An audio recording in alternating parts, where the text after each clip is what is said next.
From South Carolina Public Radio, this is the South Carolina Lead. I'm your host, Gavin Jackson, and this episode was recorded on June 12th, 2024. What a Wednesday. Yes, in South Carolina Public Radio studios here in Columbia.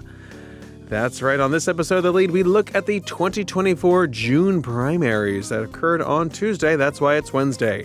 And we have a full recap of the major races with the Associated Press's Jeffrey Collins.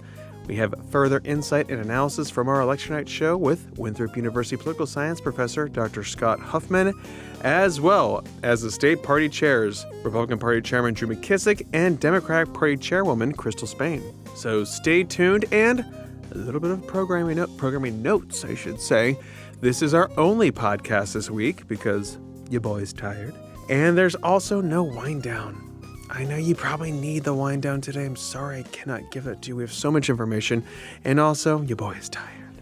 Now, just because there's no wind down doesn't mean you can't call. You can call 803-563-7169. Tell us what you want us to know. Tell us how you voted. You can show us your ballot. No, just kidding. Don't do that. We're not gonna play that coffee rant about who lost and who won. But maybe we might. We'll see. But we also have discretion over our calls, folks. But give us something lighthearted to talk about. Because it's summertime now and your boy is tired. AT's tired. He has that baby. Tell him what he needs to do to raise a strong little baby. Rena, 803-563-7169. Rena!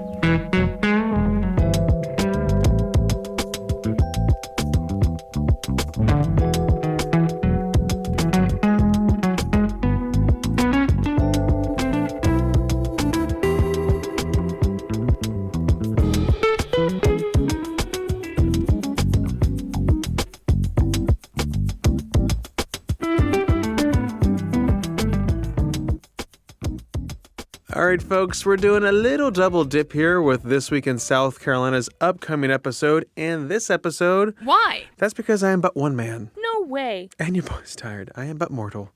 So to start y'all off with, we're going to look at the top races from Tuesday, which included major congressional district primaries, as well as some surprises in the state Senate and state House.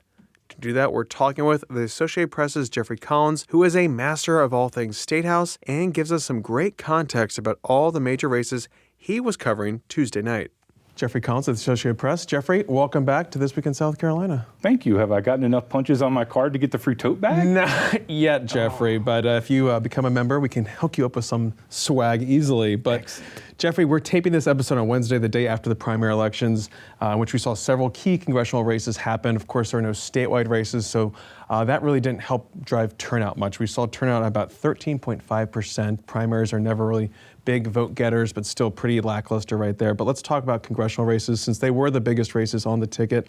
Down in the Low Country, in the 1st Congressional District, we saw Republican incumbent Nancy Mace fend off challengers Catherine Templeton and Bill Young by wide margins. She won that race outright, no runoff needed there. She also got the major endorsements from the governor and former President Donald Trump. So tell us about that race and maybe some surprises you saw come out of there. I think the margin was a surprise. I don't know necessarily that Nancy Mace coming out with the win was a surprise, but the margin was a surprise. And just, I think the first lesson that gets learned by the political establishment in South Carolina should be, don't come at Nancy Mace from her right. They've done it a couple of times and she's won pretty handily. I think the other interesting lesson may be for Nancy Mace herself. I mean, everything that she did over this second term, when you get more than 6% of the votes, that's kind of the voters telling you, we're good with all that. Mm-hmm. And I'm sure Nancy Mace will hear that loud and clear. And then there becomes a point where the longer you're there, the things that people complain about her or like, oh, she's this or that, all of a sudden become nice quirks. She becomes your congresswoman. She becomes that person that, we know well and everything. Now, eventually you can wear out your welcome. Mark Sanford would tell you that. Bob Inglis would tell you that. But right now, I mean, Nancy Mace should, and very well should be on top of the world. She chose right. She got back in favor of Trump. The whole Kevin McCarthy thing barely made a dent. So, she's got to feel really good right now. Yeah, there's a lot of millions of dollars of outside money in that race too. And again, still wide margins there for her to win by, especially against Catherine Templeton, who was her biggest challenger. She was that 2018 gubernatorial candidate who unsuccessfully waged that campaign against McMaster back then too. So very surprising, but also not surprising. And I think empowering, like we're saying, because we do start to see that character development when we talk about South Carolina politicians, and she's well on her way at this point.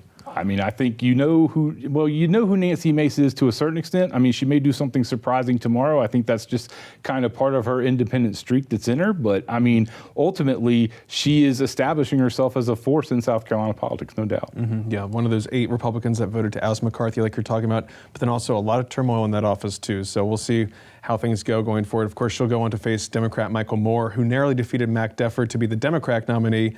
But like all Democrats in these contested races in the Congress, besides the 6th congressional district, that's an uphill battle because the U.S. Supreme Court just made that district more conservative, upholding that redrawn congressional map. You know, so South Carolina, I mean, we seem pretty locked into 6-1, 6 Republicans, 1 Democrat for a while. I mean, there are some outside forces that can happen. I mean, Joe Cunningham ran a very good campaign and had some local issues that helped him out.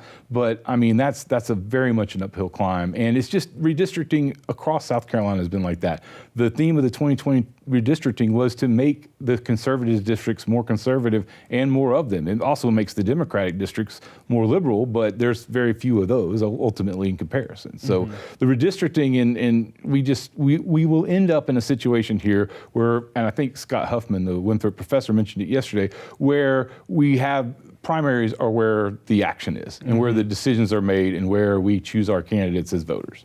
Yeah, we saw that. And of course, when we're talking about such big decisions and that low turnout, it's a recipe for folks who really want to get back into office to do so and say, oh, well, you can get this settled at the ballot box. Well, when you talk about gerrymandering, you're talking about certain things in play, it's a little bit more difficult to make your voice heard. But of course, that's the way it goes in the state. So, but let's go up to the upstate, Jeffrey, with the 4th congressional district, a very hot race right there. We're talking about Greenville and Spartanburg counties. We had a challenge there with House Freedom Caucus Chairman Representative Adam Morgan, who said that Congressman William Timmons was not conservative enough for a 4th term, even though he had a very strong conservative voting record here. What happened in that race? Well, it's very interesting. William Timmons, if he's not the most conservative U.S. House member in South Carolina, he's certainly at the very top of the list. You know, he had the Trump endorsement too, and ultimately, though, you know, he still squeaked by. I mean, we talk about Nancy Mace at 56. Timmons was around 52%. I just think in some ways, for whatever reason, William Timmons is one of those people that he's always going to have to be in a tussle in the Republican primary. He's always going to have a fight there because for whatever reason, he just doesn't click in the way an incumbent typically clicks in that district. And keep in mind, they do churn through people in that district. I mentioned Bob Inglis earlier. That was his district until it wasn't. I mean, once the voters in there were convinced he wasn't conservative enough, you know, Trey Gowdy just waxed him. And I mean, so that's a part of it too, is that's just a very conservative place where I don't think the voters are ever fully satisfied. I mean, even if you look at state house races, the state house churns more in the upstate than it does in the low country PD or anywhere else. New candidates come in and win more often than they do in other places. Yeah, and of course, when you saw Adam Morgan really challenging him from further right of a part of the House Freedom Caucus, a fringe of the House Freedom Caucus, when I heard Timmons really talking about how he is in line with a lot of those folks who will represent the Freedom Caucus up in D.C., and he's worked with leadership. He's not the loudest voice in the room, but he's one that's pragmatic and gets things done. We saw the governor on the campaign trail with him on Monday, which was fascinating to see because the governor didn't get involved in too many races, but he did get involved also in the 3rd congressional district race. Jeff Duncan's open seat there too. Of course, Jeff Duncan retiring because of some marital issues that threw off his family values vibe, and that was something that was also in play too in the 4th congressional district with William Timmons' marriage falling apart as well during his time. So that was a big push to maybe see an opening there with Adam Morgan, but of course that fell flat. But over in Jeff Duncan's district, in the 3rd district, also in the upstate, very conservative, there were 7 candidates in that wide open race, Jeffrey. I mean, how did you see that play out? You know, you had the spectrum of folks on the ideological spectrum there. Yeah, I mean, you had a sweep of people, but ultimately what did we come down to? Sherry Biggs, who is a nurse practitioner, who is endorsed by Governor Henry McMaster. He's been friends with the Biggs family for a while. They're donors.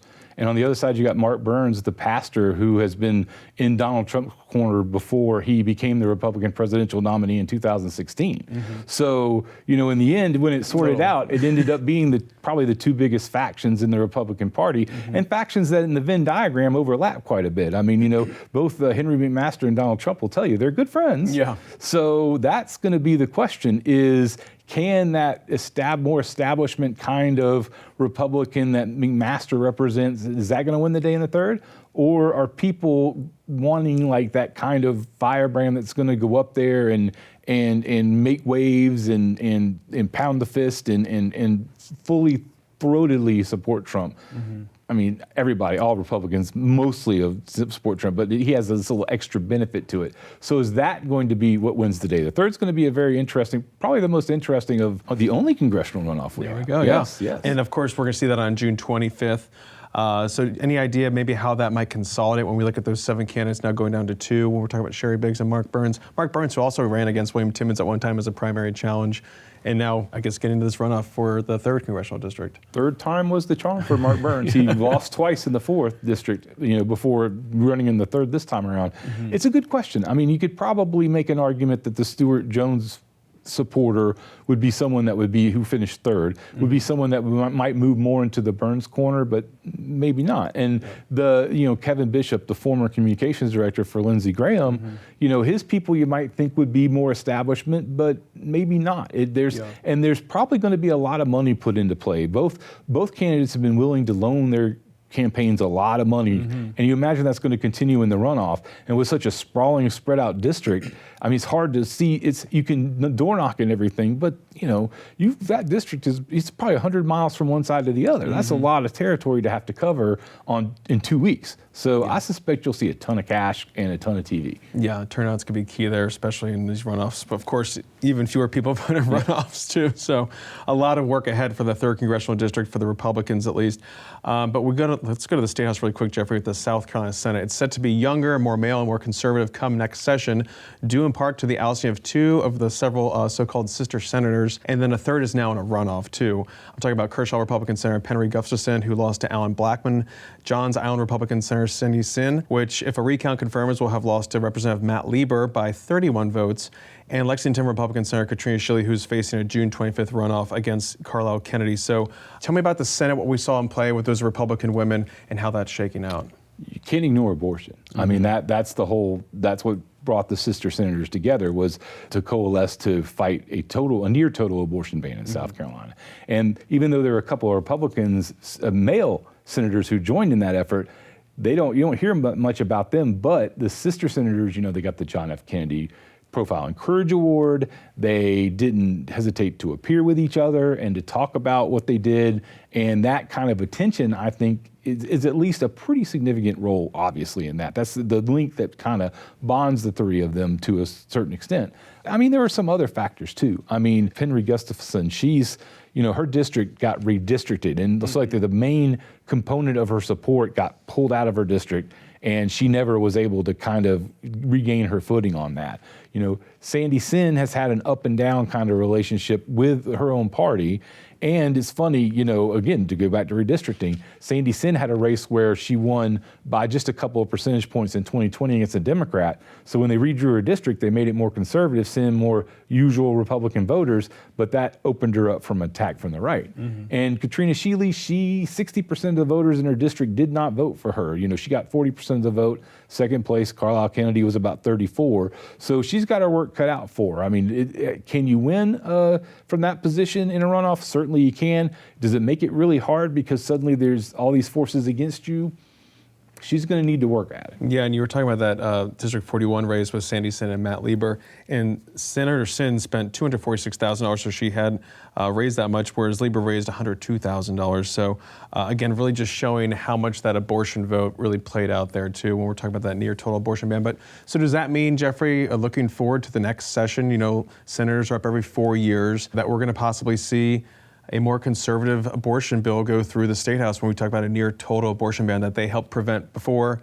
Now it seems like the votes are there to prevent a filibuster. The chances certainly increased. I think there's still some more questions out there. There are 2 Senate runoffs for open seats in the upstate where there's a pretty decent delineation between a little less conservative candidate and a little more conservative candidate. And each time the more conservative candidate wins, the chances of this happening go up. So, I mean, I think it's going to be one of those deals where the leadership in the House and especially the Senate are going to wait until November and see where everything stands.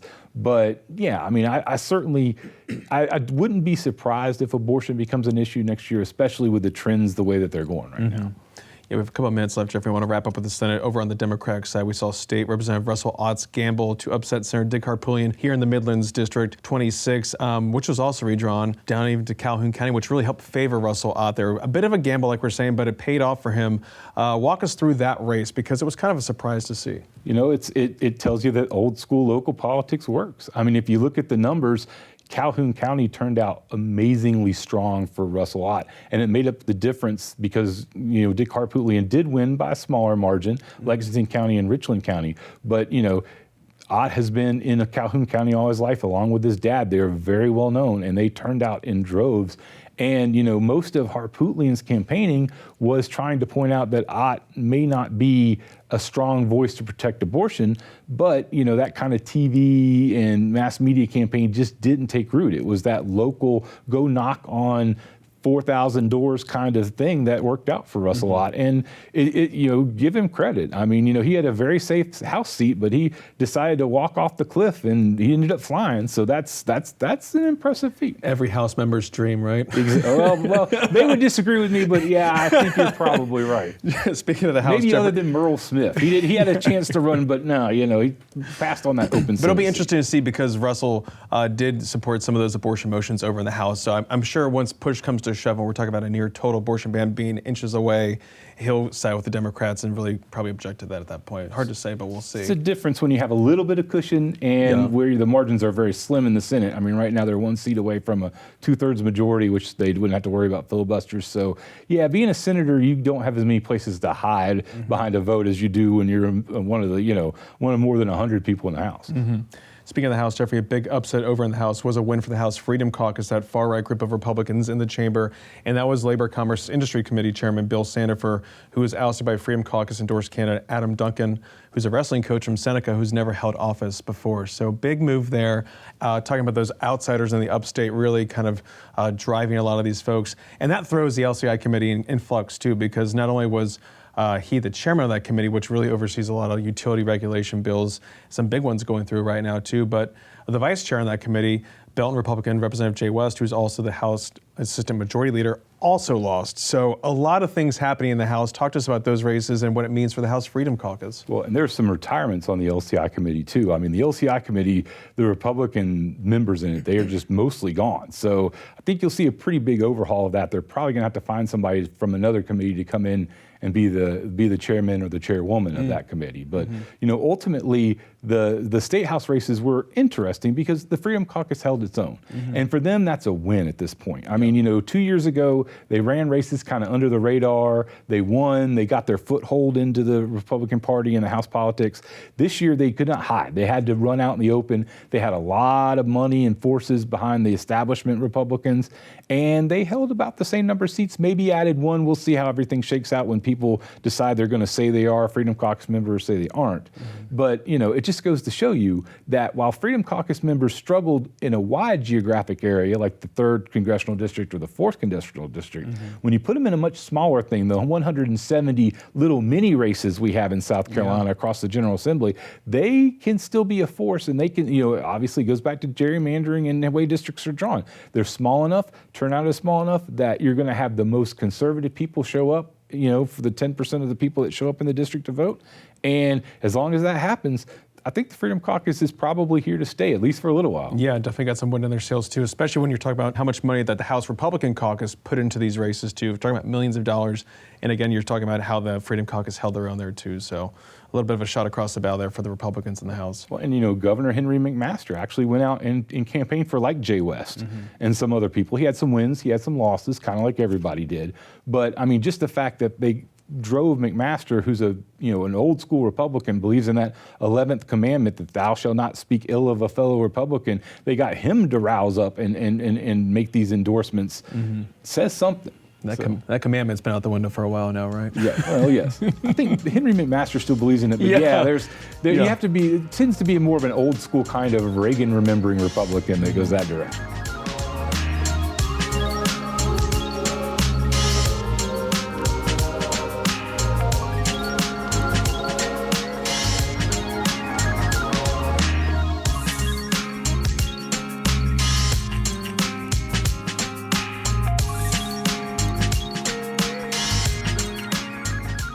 Now for some more analysis, we turn to the guests I had on the election night show that South Carolina Public Radio's Mayan Schechter co-hosted with me. We'll start off with some takeaways from Republican Party Chairman Drew McKissick. Elections are to begin with about turnout, and as you pointed out, in early voting, it's up about 20,000 votes over what it was in 22. Republicans outvoted Democrats about two-thirds, so 80,000 to 40,000 generally. And it's interesting to see where the turnout's up versus where it's not up or even down. It's up, obviously, in the upstate. We have the 3rd and the 4th congressional district, very hotly contested primary races there, but you've also got a lot of state house and state senate primaries going on in that area as well.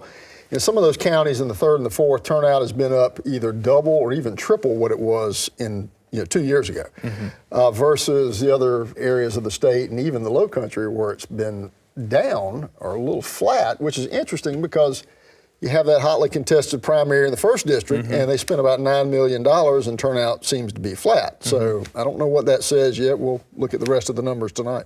What do you see when you have the wide open race in the 3rd congressional district? Obviously, it's anyone's to go after. So we were talking about just having a wide spectrum of folks up there. What do you see when it comes to the Republican Party in South Carolina, specifically the upstate, in terms of what messaging is registering with folks? Well, obviously, it's a more conservative area of the state, say, versus the low country. And, you have an element of populism up there, too. But you've got a lot of candidates. And so it's kind of hard, really, to tease anything out of this, probably until we get to a runoff, which is probably what we're looking at there. Shake them up in a hat right now. I think the top 3 leaders right now, I don't know if you could pick which 2 are going to be in the runoff. I think it's going to be very close. But, we live in an age of a nationalization of politics now. And so the issues that, move people in, across the country are some of the same issues that move people here. It's, the border, it's immigration, it's the economy, it's interest rates and so forth. And it's changed what is used to motivate voters a lot over in recent years, just because media is 24/7 now and it's all national. Republicans have had great success in the last 2 cycles. In 2020, flipped 5 seats, 3 in the Senate, 2 in the House. I don't really need to remind you, probably. I can quote them for you. And then in 2022, y'all had a very successful year in the House in districts that, Democrats probably should have. We have not won in 150 years, as a matter of fact. Right. Correct. So I know we're all focused on tonight and what happens tonight, but obviously your focus is also on November. It is. And so it is. Coming from tonight, where do you see Republicans going in November? You see more seats flipping? I do. I'm already on record, so I might as well say it here, that we should net 2 state house seats this year. We should net at least 2 state senate seats. Could be a third if the wind blows hard enough. Those opportunities are there for us. Again, presidential race is going to drive a lot of turnout. And you and I have talked before about our success on the straight ticket here in South Carolina. So we're one of, I think, 8 states that still have straight ticket voting. The first time in history that we beat Democrats on the straight ticket was in 16 by 2.5 points. In 18, it was 8 points. In 20, it was 17. In 22, it was 27 points statewide. That helped a lot of those down ballot candidates in those races you were just referring to a minute ago. The governor's race, et cetera, helped carry a lot of those in with straight ticket support. It'll be interesting to see how much more that grows or settles out and what areas of the state that we see more success in. The PD particularly, I think we're going to surprise a lot of people there this year.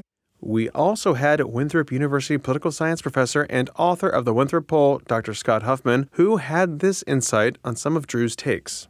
As Drew pointed out, the South Carolina Republican Party is changing, but it's changing in really interesting ways. The old way of looking at the South in politics was the Deep South and the Rim South. And again, this goes back to the Civil War. The new way of looking at the South is the growth South and the stagnant South.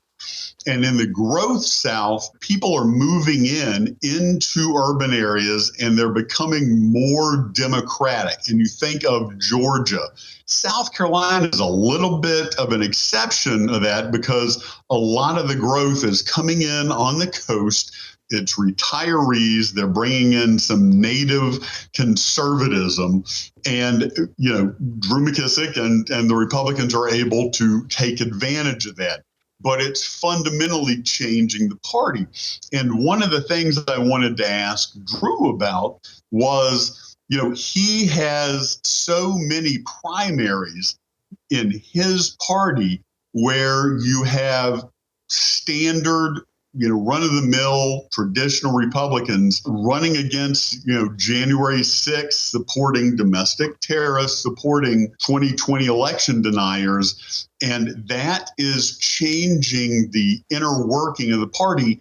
And one of the reasons that's happening is because the districts are so horribly gerrymandered that there is not any real competition. And the women who are getting beaten up over the abortion votes, well, when you talk about the general public in South Carolina, the general public is in favor of legal abortion for many circumstances, many things. But if you are running in a primary where you will have no general election competition, and so in your primary, you have to run the furthest to the right. If you dare to be moderate, you could lose out.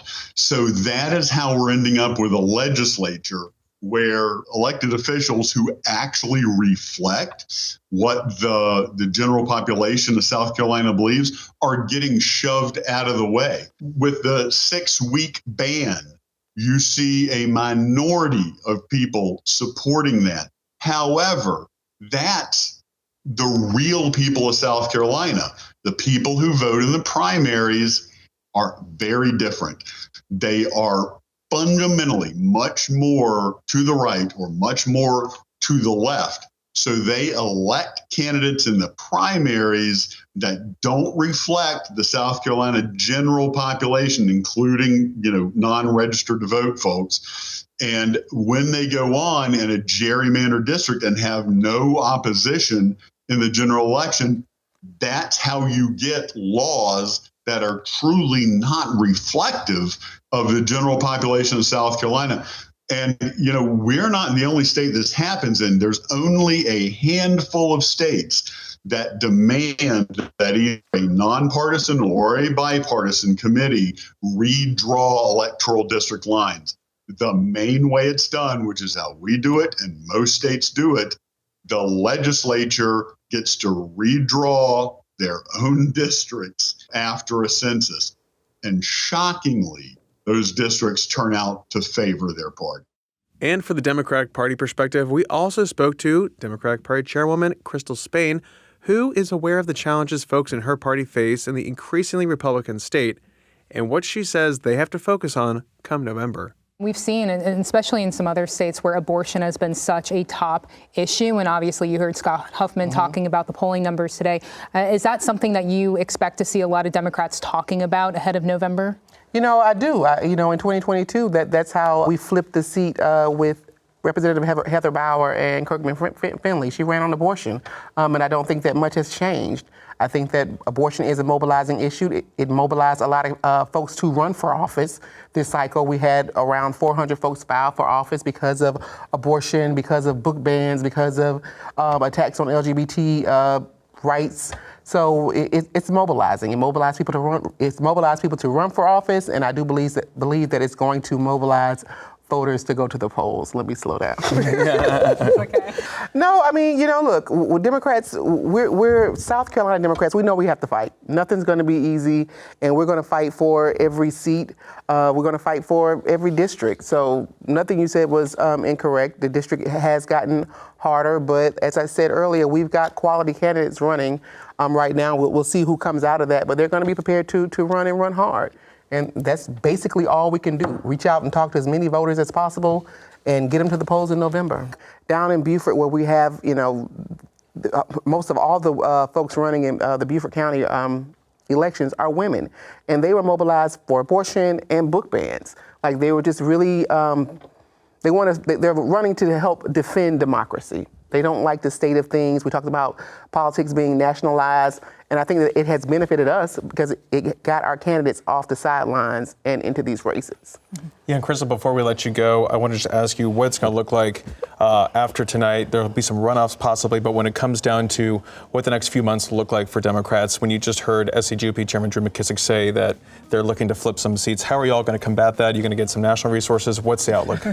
Yes, we're going to get national resources. They're coming right on in after we finish this segment. But no, we're going to be talking to our voters, and we don't have any statewide statewide races. We're going to be very targeted in the races that we're going after. We're going to go back to get our seats back that we lost in the State House, and we're going to defend our state Senate seats. So we're going to be very targeted and very focused on our work. If you want to rewatch that entire election night show, you can do so on youtube.com/South Carolina ETV. And now for the outro. Thanks as always, folks, for listening to the podcast. Thank you. I need that. Keep clapping. You can always show us your appreciation by leaving us a review on Apple Podcasts or a voicemail at 803-563-7169.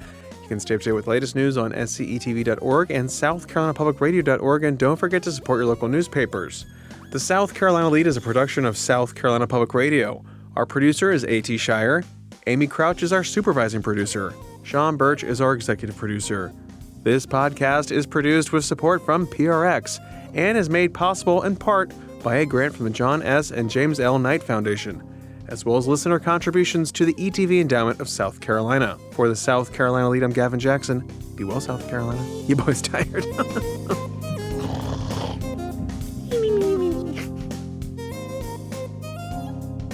I believe you're a pursuer. You're talking about pursuers? Oh my god, I would punch that guy in the face. Oh. I want you to talk to a customer service person like that, please. Pursuer? No, I need a higher insurance premium. I was at one of your establishments and they had a Thrasher shirt on, but they did not skate.